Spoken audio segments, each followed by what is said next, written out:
morning, Bacho. So today we are going to see the next reactions. Up till now, we have discovered, we have discussed the reactions of alcohols. Alcohols के reaction हमने देखे और यहाँ पे खत्म हो गया हमारे alcohol के reaction. तो once if we summarize what were the reactions of alcohols, अगर हमने CO बॉन्ड की अगर ब्रेकिंग की वजह से अगर रिएक्शन की बात की है तो पहला हम लोगों ने देखा that is reaction with alkyl halides देखा था, ठीक है ना, खासकर हैलोजन हैलाइड्स के साथ। ठीक है, उसके बाद देखा हमने फॉस्फोरस हैलाइड के साथ। ओके, फॉस्फोरस हैलाइड के साथ देखा। देन हमने देखा डिहाइड्रेशन ऑफ अल्कोहल्स। ओके, उससे हमको अल्कीन मिलता है। ओके, देन हमने देखा ऑक्सीडेशन ऑफ अल्कोहल्स। ठीक है, ऑक्सीडेशन ऑफ अल्कोहल देखा, तो उसमें भी कॉपर के साथ आप जब भी पास करते हो 573 केल्विन टेम्परेचर पे तो आपको प्राइमरी अल्कोहल मिलता है, और प्राइमरी अल्कोहल के साथ आपको मिलता है एल्डिहाइड, सेकेंडरी अल्कोहल के साथ मिलता है आपको what you are getting ketone, and tertiary के साथ आपको क्या मिल रहा है बच्चों, you are getting that is alkene, that is dehydration होता है। तो यहाँ पे अभी हम लोग ये तो अल्कोहल्स का पार्ट हमने खत्म कर दिया। Now will see the preparation methods of किसके देखेंगे, फेनॉल के प्रिपरेशन मेथड्स देखेंगे। Okay, so now we'll see preparation methods of phenol। तो पहला हम लोग देखते हैं हेलोजिनेशन ऑफ फेनॉल। जैसे हमने अल्कोहल में देखा था कि जो हलाइड्स है उसके साथ होता है, तो यहाँ पे हम लोग बोल सकते हैं ब्रोमिनेशन, क्लोरिनेशन, आयोडीनेशन। तो हम लोग ब्रोमिनेशन ऑफ फेनॉल बोल सकते हैं, या हम लोग बोलेंगे हेलोजिनेशन। पहले टर्म दे देते हैं हेलोजिनेशन ऑफ फेनॉल। ठीक है, क्या है हेलोजिनेशन ऑफ फेनॉल, तो उसमें भी क्या है ब्रोमिनेशन है, there is bromination of phenol। So these are क्या है, these are nothing but the electrophilic substitution reactions है। ये क्या है, electrophilic substitution reactions है। ठीक है, इनको क्या बोलेंगे हम लोग, electrophilic substitution reaction, electrophilic substitution reaction। ठीक है, यहाँ पे क्या होगा, H रिप्लेस होता है, H बाहर जाता है और उसकी जगह पे दूसरा ग्रुप आ जाता है। ठीक है ना, तो नाउ वी विल सी, पहला हम लोग देखते हैं that is aqueous solution of Br थे। ठीक है ना, हम लोग कौन सा सॉल्यूशन यूज करें, दिस इज फेनॉल, उसको हम लोग क्या करें, थ्राइस Br2, और ये क्या है एक्वेस इन वाटर। हम लोग ऐसे लिख सकते हैं एक्वेस और यहाँ पे H2। ठीक है ना, दिस और दिस, ये एक्वेस लिखो यहाँ पे और H2 मेंशन करो, तो क्या हो गया बच्चों, this is going to be, आपको क्या मिलेगा, you will be getting bromine. यहाँ पे ब्रोमीन है, यहाँ पे ब्रोमीन है, यहाँ पे ब्रोमीन है, और क्या मिलेगा, थ्राइस HBr, थ्राइस HBr है। यहाँ का जो हाइड्रोजन है वहां पे चले जाता है, that is thrice HBr form कर रहा है। यहाँ पे टोटल HBr कितने हैं, 6 है, तो यहाँ पे 3 Br आ रहे हैं। ठीक है, इसको हम लोग क्या बोलेंगे, 2,4,6 ट्राइब्रोमोफेनॉल। This is nothing but the 2,4,6 tribromophenols। Okay, यह ऑर्थो पैरा, अब क्या है मेटा ब्रोमोफेनॉल।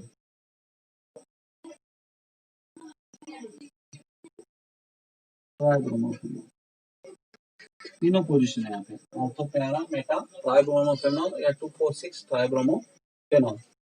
तो इन सेम वे यहाँ पे हम लोग क्लोरीन भी फॉर्म हो सकता है। ठीक है, क्लोरीन का क्या होगा, क्लोरीन में भी same conditions, it can happen, यहाँ पे OH, तो यहाँ पे 3Cl2 और H2 आप ऐसे मेंशन करो, और यहाँ पे यू कैन राइट डाउन ऐसे OH और यहाँ पे Cl, तो क्लोरीन और ब्रोमीन ऐसे होता है। तो ये क्या बोलेंगे, दिस इज ब्रोमिनेशन और दिस इज क्या है, क्लोरिनेशन। ठीक है, व्हाट इज दिस कॉल्ड, तो पहले वाला जो है बच्चों, that is nothing but this is called bromination of phenol and this is chlorination. ठीक है, फिनॉल का क्लोरीनेशन और फिनॉल का ब्रोमिनेशन, ठीक है। तो पोजीशन भी क्या है, दिस इज 246 ट्राइक्लोरोफेनॉल, 246 ट्राइक्लोरोफेनॉल, या यहाँ पे जैसे लिखा है ओपीएम, ऑर्थो पैरामेटा ट्राइक्लोरोफेनॉल, ऐसे आप इसको लिख सकते हैं। सो दिस इज अबाउट ये क्या हुआ, ये हमने देखा कि एक्वेस में अगर क्या है, अब भी ब्रोमीन को ट्रीट कर रहे हो, तो यहाँ पे और एक जो कंडीशन है यहाँ पे उन्होंने अप्लाई किया है कि जो H2 है इट इज मोर पोलर, तो उससे जो कम अगर पोलैरिटी रहने वाले रिएजेंट हमने यूज किए तो what will be the impact क्या रहेगा, तो वहां पे हमको क्या मिलता है, वहां पे हमको मिक्सचर ऑफ दोनों का मिक्सचर मिलता है। एक मिलता है ortho group ortho phenol, that is orthobromophenol मिलेगा, और दूसरी जगह क्या मिलेगा, पैरा ब्रोमोफेनॉल, या हम लोग बोल सकते हैं कि ऑर्थो क्लोरोफेनॉल और पैरा क्लोरोफेनॉल मिक्सचर मिलेगा। अगर हम लोग क्या यूज करेंगे, reagent having low polarity than, किससे, reagent having low polarity than H2O, H2O से अगर कम पोलैरिटी है, खासकर कौन कौन है उसमें, chloroform, carbon tetrachloride, okay, this is chloroform, this is carbon tetrachloride, chloride, या कार्बन डाइसल्फाइड, ठीक है ना, या कार्बन डाइसल्फाइड, तीनों में से आप कोई भी यूज करोगे तो क्या है, these are the solvents having low polarity than H2O, H2O से कम पोलैरिटी उसका है, तो आप अगर उसको यूज करेंगे तो आपको क्या मिलेगा, we will be getting mixture, यहाँ पे directly we will come to reaction, ठीक है। दिस इज फेनॉल प्लस क्या है, यहाँ पे Br2 आप यूज करोगे तो यहाँ पे क्या आएगा, यहाँ पे let's say CCl four you are using, या CS2, या क्लोरोफॉर्म, कोई भी यूज करो, यहाँ पे क्या आता है, first you will be getting this is OH, यहाँ पे Br आएगा, this is orthophenol, orthobromophenol, and this is again OH and Br, this is orthobromophenol, this is para bromophenol, ठीक है। तो आपको यहाँ पे ऑर्थोब्रोमोफेनॉल और पैरा ब्रोमोफेनॉल का क्या मिलता है, मिक्सचर मिलता है। इन सेम में आपको क्या मिलता है, ऑर्थोक्लोरोफेनॉल और पैरा क्लोरोफेनॉल, इसका भी क्या मिलता है, आपको मिक्सचर मिलता है, ठीक है ना। In same way when you use the solvents having low polarity than, क्या है, H2O से अगर कम पोलैरिटी वाले आप अगर ग्रुप यूज करते हो तो तभी क्या होता है, तभी क्या होगा, there will be formation of mixture of orthobromophenol या ऑर्थोक्लोरोफेनॉल एंड पैराब्रोमोफेनॉल या पैराक्लोरोफेनॉल, ठीक है। तो this is about reaction with halogens, ठीक है ना, हेलोजन के साथ क्लोरीनेशन या ब्रोमिनेशन कैसे होता है। तो सेकंड रिएक्शन हम लोग देखते हैं कि नाइट्रेशन ऑफ फेनॉल कैसे होता है, ठीक है। Second reaction of phenol is nitration of phenol. तो इसका यहाँ पे क्या होता है, phenol is treated with dilute HNO2 के साथ आप ऐड करोगे तो तभी क्या होता है, एंड आप अगर कॉन्सेंट्रेट HNO2 के साथ ऐड करते हो तो तभी क्या होता है। तो पहला हम लोग देखते हैं, that is nitration of phenol, ठीक है। तो पहला है फेनॉल, दिस इज फेनॉल, और उसको आप किससे कर रहे हो, डाइल्यूट HNO2 से ट्रीट करते हो तभी क्या मिलता है आपको। इन सेम वे जैसे आपने इसमें देखा HNO2 को ऐसे ब्रेक होता है, OH और NO2, यहाँ पे ऑर्थो और पैरा दोनों लोग आपको मिलते हैं, मिक्सचर, यहाँ पे दिस इज रिंग, यहाँ पे phenol, this is ortho, that is NO2 group attach होता है यहाँ पे, और ये यहाँ का H से मिक्स होकर क्या मिलेगा, H2O will be going out, this is ortho nitrophenol, और दूसरा आपको क्या मिलेगा, you will be getting OH and this is NO2, para नाइट्रोफेनॉल। ठीक है, तो जैसे हमने ब्रोमीन में देखा था कि लेस अगर आप पोलैरिटी वाले रिएजेंट के साथ आप अगर उसको रिएक्ट करते हो तो तभी क्या आपको मिक्सचर मिलता है। वैसे यहाँ पे आप डाइल्यूट HNO2 के साथ रिएक्शन करोगे तो क्या होगा, OH ग्रुप यहाँ पे बाहर जाके क्या मिलता है, OH और यहाँ का H कॉमन होके H2O will be going out। ठीक है, और आपको मिक्सचर मिलता है, दैट इज ऑर्थो नाइट्रोफेनॉल, और सेकंड क्या है, पैरा नाइट्रोफेनॉल का क्या मिलता है आपको, मिक्सचर।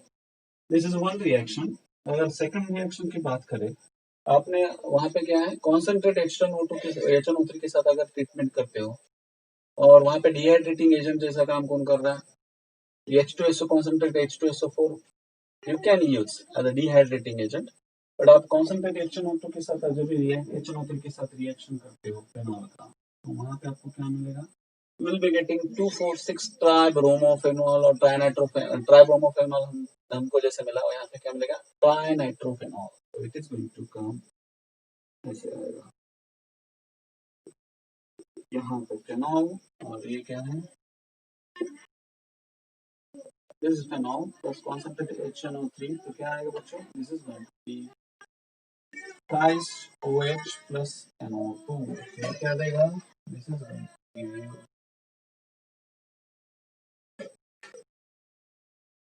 ये लो, यहाँ पे नाइट्रो, यहाँ पे नाइट्रो, यहाँ पे nitro, so this is going to come 3H2O plus this is 2,4,6 नाइट्रोफेनॉल होता है। ठीक है, या हम लोग इसको कैसे नाम दे सकते हैं, that is ortho para meta nitrophenol. ठीक है, हम लोग ऐसे नाम दे सकते हैं इसको।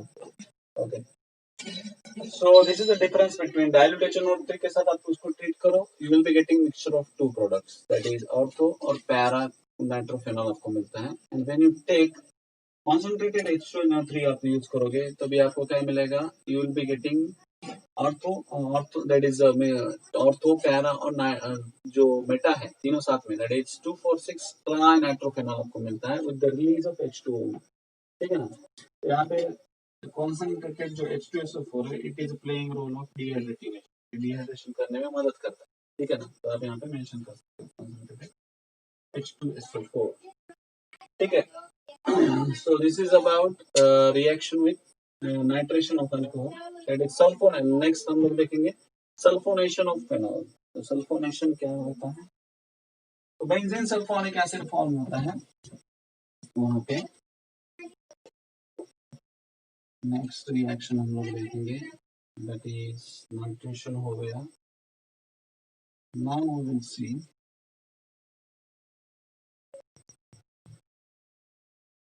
नेक्स्ट देखेंगे, दैट इज सल्फोनेशन।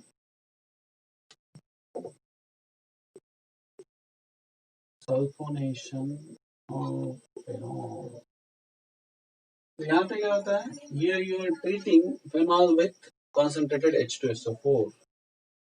आप फेनॉल को किसके साथ ट्रीट कर रहे हो, you are treating phenol with concentrated H2SO4। H2SO4 के साथ जब ट्रीट करते हो तो यहाँ पे क्या मिल रहा है, यहाँ पे आपको मिलता है what you are getting,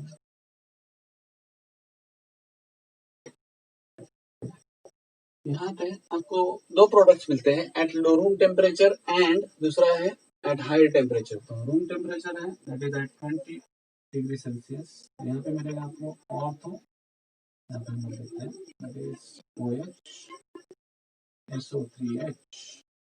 this is nothing but ortho benzene sulphonic acid, ortho benzene sulphonic acid, ortho benzene sulphonic acid, ये मिलता है at it is 293 kelvin, 293 kelvin पे, और यहाँ पे आप अगर 100 डिग्री सेल्सियस का डिफरेंस लेते हो तो 373 kelvin, 373 at higher temperature you will be getting, आपको मिलेगा पैराबेंजीन सल्फोनिक एसिड। तो क्या होगा, this is going to call para, that is parabenzene sulphonic acid. ठीक है, पैराबेंजीन सल्फोनिक एसिड, ये हम लोग बोल सकते हैं yes parabenzene sulphonic acid, it is correct one. ठीक है, parabenzene sulphonic acid. So concentrate H2O sulphonation में क्या है बच्चों, सल्फोनेशन में एज सिंपल एज दैट। यहाँ पे देखो, यहाँ पे आपको कौन सा एट लो रूम टेम्परेचर पे आपको क्या मिल रहा है, that is 20 degree Celsius, this is room temperature. ठीक है, 20 डिग्री सेल्सियस पे आपको क्या मिल रहा है, that is ortho benzene sulphonic acid आपको मिल रहा है।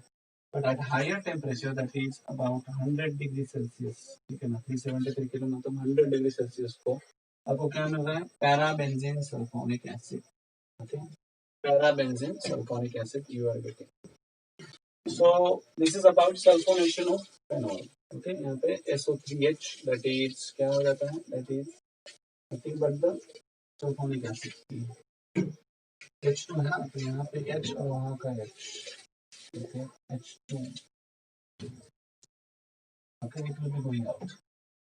ठीक है, ये कैसे ब्रेकअप होता है इसका, O that is SO3H, H2 SO4, ठीक है ना, OH ऐसे जाएगा, ये क्या फॉर्म होगा, H2O,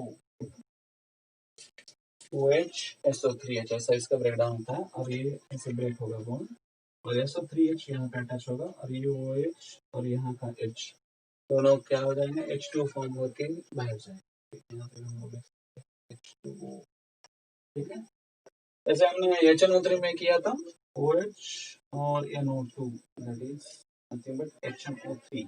ठीक है, OH और NO2 क्या होते हैं, HNO, तो OH यहाँ का और वहाँ का H, तो दोनों में से क्या होता है, H2O।